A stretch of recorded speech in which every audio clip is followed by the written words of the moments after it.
வாங்க மக்களே, ரொம்ப நாளைக்கு அப்புறமா நம்ம சேனலில் வந்து வாய்ஸ் போட்டிருக்கேன்.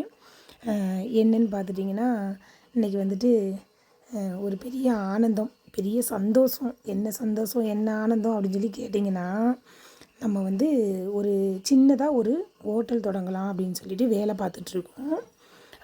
நான் வந்து இன்ஸ்டா ரீல்ஸ்லாம் நிறைய போட்டிருக்கேன். நாங்கள் வேலை பார்க்குறதெல்லாம் போட்டிருப்பேன்.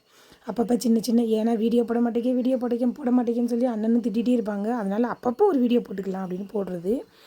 அப்படி இருக்கிற நேரத்தில் நம்ம கடைக்கு வந்து ஒரு முருகன் படம் வைக்கலாம் அப்படின்னு சொல்லிட்டு அண்ணன் வந்து கோயம்புத்தூரில் ஆர்டர் கொடுத்துருந்தாங்க. ஆர்டர் கொடுத்து 4 மாதமே இருக்கும். ஆனால் கடை வேலை வந்து இன்னும் ஃபினிஷ் ஆகலை, இன்னும் முடியலை. ஆனால் ஃபோட்டோ வந்து நமக்கு வேணும் அப்படிங்கிறதுனால ஆர்டர் கொடுத்துருந்தோம். அந்த ஃபோட்டோ நாங்கள் எதிர்பாராத நேரத்தில் இன்றைக்கி வந்துருச்சு. அவங்க வந்து என்ன பண்ணிட்டாங்கன்னா எஸ்டி கொரியரில் போட்டிருந்தாங்க. அப்போ அது வந்து அண்ணனுக்கு ஃபோன் பண்ணி சொன்னதும் அண்ணன் போய் என்ன செஞ்சிட்டாங்க, உடனே வாங்கிட்டு வந்துட்டாங்க. அதை நமக்கு மாமா தான் பிரிக்கணும், மாமா தான் அதை முத ஓப்பன் பண்ணணும் அப்படின்னு சொல்லிட்டு அந்த சந்தோஷமான ஒரு இதை வந்து மாமாவுக்கு கொடுத்தாச்சு. என்கிட்ட அவர் வந்து பயங்கரமான ஒரு முருக பக்தர். அதனால் அந்த பாக்கியத்தை மாமாவுக்கே கொடுக்கலாம் அப்படின்னு சொல்லிட்டு என்ன செஞ்சிருச்சு, அண்ணே மாமா தான் பிரிக்கணும் அப்படின்னு சொல்லிட்டு பிரிக்கிறதுக்கு ஆர்வக்கோளாறு அவருக்கு, பார்க்குறதுக்கு ஆர்வக்கோளாறு எங்களுக்கு. நான் ஒரு பக்கம் செல்லை வச்சுட்டு வீடியோ எடுத்துகிட்ருக்கேன், சுற்றி வர்றேன் எந்த பக்கம் ஓப்பன் ஆகுமோ அப்படின்னு சொல்லிட்டு. இதெல்லாம் தாண்டி எங்கள் அண்ணன் ஒரு பெட்டி மேலே ஏறி நின்றுட்டுருக்காங்க. என்னென்னு கேட்டிங்கன்னா முருகனை அண்ணன் பார்த்துடணும் அப்படின்னு சொல்லிட்டு. அப்பா சாமி போதுண்டாப்பா இதை பிரிக்கிறதும் காட்டலும்னு சொல்லி மாமா என்ன செஞ்சிட்டாரு, கத்திரிக்கோள் எடுத்து வெட்டவே ஆரம்பிச்சிட்டாரு. என்கிட்ட சீக்கிரமாக பார்க்கணும் அப்படின்னு சொல்லிட்டு. மேலே ஒட்டியிருந்த படம் வந்து அதே மாதிரி தான் உள்ளே இருக்கும் அப்படிங்கிறத நாங்களே என்ன செஞ்சுக்கிட்டோம், ஒரு கற்பனை பண்ணி வச்சுருந்தோம்.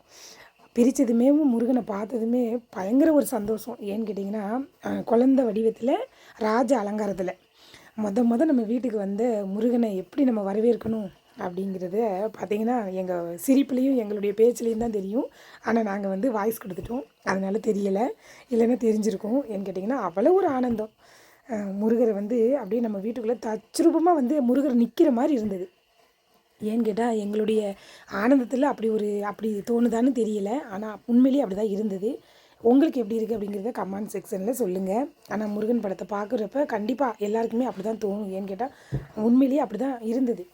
மாமாவும் பார்த்திங்கன்னா திருப்பி வச்சு எல்லா பொசிஷன்லேயுமே முருகரை பார்த்துட்டு தான் இருந்தார். இந்த பக்கமாக வச்சு அப்படி திருப்பி டேமேஜ் இருக்குங்கிறதையும் ஒரு பக்கம் பார்த்தாச்சு. அப்புறமா முருகர் படத்தை நல்லா பார்க்கணுங்கிறதுக்கு வேண்டி திருப்பி வச்சு எல்லாருமே பார்த்துட்டோம். இன்றைக்கி அவருடைய தரிசனம் எங்களுக்கு முழுமையாக கிடைச்ச மாதிரி இருந்துச்சு.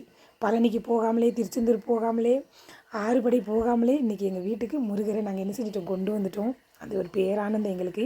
அது மட்டும் இல்லாமல் நம்ம கடை ஓப்பனிங்க்கு முன்னாடியே முருகன் வந்துட்டார் அப்படிங்கிறது அவருடைய ஆசீர்வாதம் எங்களுக்கு மனப்பூர்வமாக கிடைச்ச மாதிரி ஒரு ஆனந்தம். அதனால் பார்த்துட்டிங்கன்னா இன்றைக்கி வீடியோவும் அதுக்காகவே தான் நான் வாய்ஸ் போடவே செஞ்சேன். ஏன்னு கேட்டால் அன்றைக்கி முருகர் வந்துட்டார், இன்னுமே நம்ம என்ன செஞ்சிடலாம், ரெகுலராக வீடியோ போடலாம், வாய்ஸ் போடலாம் அப்படின்னு சொல்லிட்டு. ஏன்னு கேட்டிங்கன்னா ஒரு பக்கம் வீடியோ போடவே மாட்டேங்கிறேன் அப்படின்னு சொல்லிட்டு வீட்டில் பயங்கரமாக பேசிட்டு தான் இருக்கிறாங்க. எதுக்கு தான் வீடியோ போட மாட்டேன்றேன்னு. நானும் ரொம்ப மாதம் ஆயிடுச்சு வீடியோ போட்டு. இனிமேல் நம்ம வந்து கடை ஓப்பனிங் ஆயிடுச்சு அப்படின்னு சொன்னால் ரெகுலராக வீடியோ போட ஆரம்பிச்சிடுவோம்.